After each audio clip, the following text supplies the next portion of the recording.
been asking me for my compound butters, and so over the next couple weeks, I'm gonna give y'all quite a few of them. But today we're gonna be making the rosemary and garlic compound butter, and I'm gonna show you guys how to do it because we're gonna have some steak tonight. First things that you're gonna need, our vegetables are shallot, rosemary, a few cloves of garlic, more or less, depending on what you want, to each their own. So we're just gonna go ahead and prepare our garlic. We're gonna get it out of our shells. All right, so now that we have our garlic here, we're gonna go ahead and start frying it up. All right, so we're gonna add enough olive oil to maybe like a ½ inch in there, just enough to fry the garlic and also the rosemary. This is twofold. You're gonna get a really nice infused oil that you can use later for cooking your vegetables, searing your chicken, whatever in. But it's also going to help us create the flavor profile for our compound butter. We're gonna get our rosemary sprigs, and we just need a few. I have 3 here, about that much should do. Not too much, rosemary is strong. And we're gonna put this along with our garlic in our oil.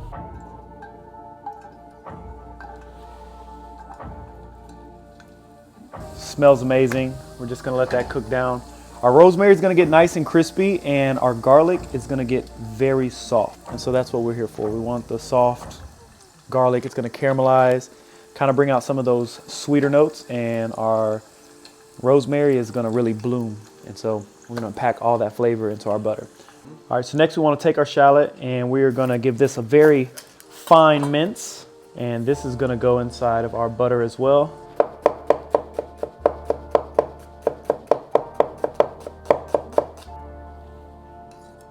All right, so we're gonna go ahead and take our fried rosemary out and our garlic and put it on a little paper towel. That way it can strain off some of that excess oil, and we'll be ready to put our compound butter together. All right, so now all we have to do is put our ingredients into a food processor. If you don't have a food processor, you can make sure that your butter is soft enough, and you can just kind of like whisk all your ingredients in there. But the food processor makes it so much easier. I highly recommend a food processor if you're gonna be making some compound butters. But let's go ahead and throw everything in. So we have our butter. We'll add our garlic and our rosemary. We don't want the stems, we just want the leaves. So now that it's fried, it's actually really easy to take off. I'm gonna add our shallot.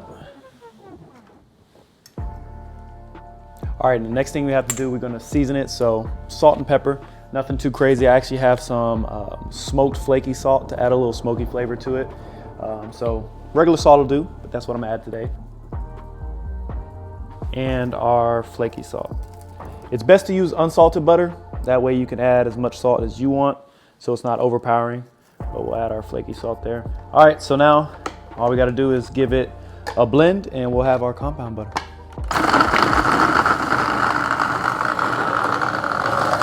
All right, you might have to knock down the sides if there's big pieces. And that is our compound butter. And so you can store this in fridge for a couple of weeks, honestly, or you can freeze it. Freezing it is really nice. And then whenever you need, you take a bit out, give it a nice little slice. You can roll it up as a medallion, whatever you want, and top your steaks with it. So look at that. That's some beautiful butter. Y'all know what I say, more butter, more better. So this is one of my favorite go-tos. Obviously I have a few more that I like to do. But the cool thing with butter is the options are endless, y'all. Making the perfect steak is not difficult. I'll show you how to do it. Today I have a filet, which the principles, generally speaking, are the same across the board. But today I'm gonna show you how to do a perfect filet. I personally like mine medium, sometimes around medium rare. But you can cook it to your preferences using this method. You need 2 things outside of your steak, and that's just salt and pepper. You don't need anything more than that. Now, if you want to get crazy, you want to add coffee rubs or garlic powder, onion powder, all those things, that's fine. Me personally though, I'm most likely going to make some sort of a sauce, like a cognac cream sauce, or maybe even like a compound butter. So for me, salt and pepper is all you need for the perfect steak. And so first you want to let your steak come up to temp, and I like to leave mine out anywhere from about 30 minutes to an hour. It won't hurt the steak. You want it to come up to temp so that it cooks more evenly. And so I'm just gonna take some salt, and I'm gonna make sure that the entire steak is well coated.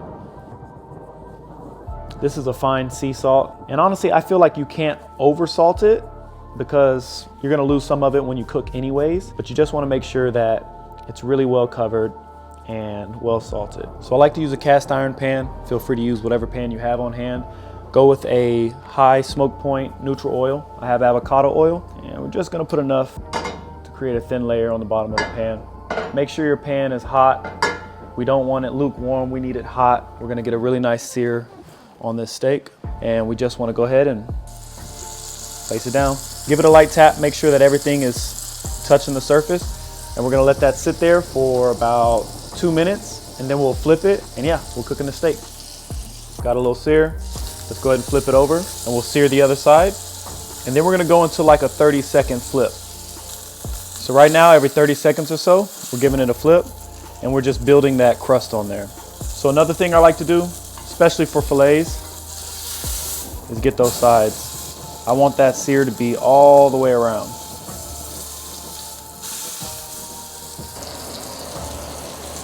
I'm gonna set off these alarms. All right. Take your steak, and this is the most important part.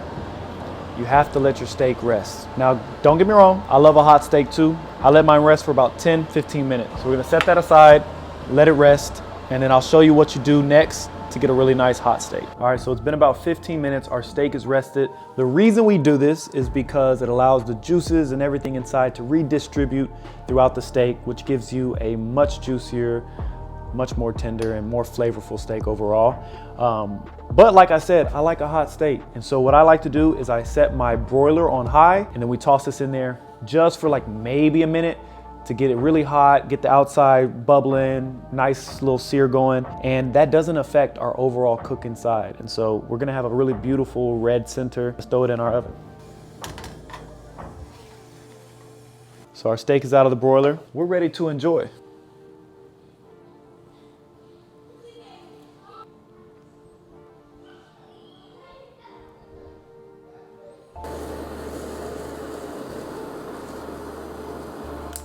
And that's it, guys. Perfect steak. Rosemary garlic compound butter. I'm about to go eat good. Until next time.